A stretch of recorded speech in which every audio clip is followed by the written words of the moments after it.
we have missed the severity of our sin. We have missed the gravity of who God is. And so we treat him like we treat everything else.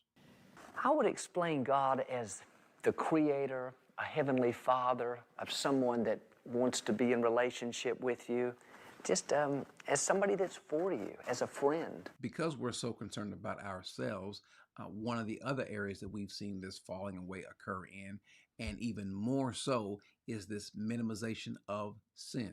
Most people already know what they're doing wrong. And for me to get in here and just beat them down and talk down to them, I just don't think that inspires anybody to rise higher. Is that being a pastor, or is that being Dr. Phil or Oprah? If someone does something wrong, says something wrong, we're told leave them alone. As a matter of fact, one of the famous words that are spoken by heretics and false teachers alike is, touch not the Lord's anointed. Leave them alone. Do not judge. Why? Because they don't want anyone shining a light on it. Matter of fact, we don't have to shine a light on people's sin today.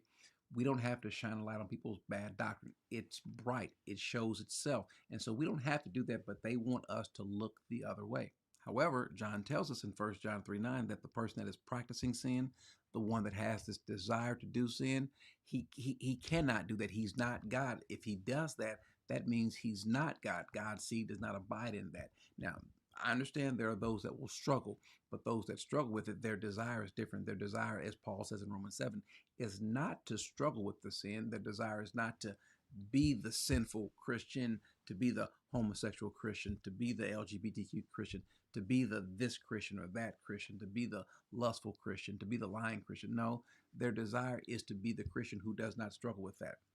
But we've decided that sin is not that important, or certain things that are happening socially, God is not as concerned about it as we are, or he's not that bothered by it.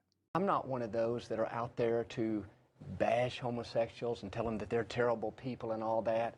I mean, there are other sins in the Bible too. I think sometimes the church, and I don't mean this critically, but we focus on one issue or two issues, and there's plenty of other ones. So the LGBT community and the black church can coexist. Absolutely.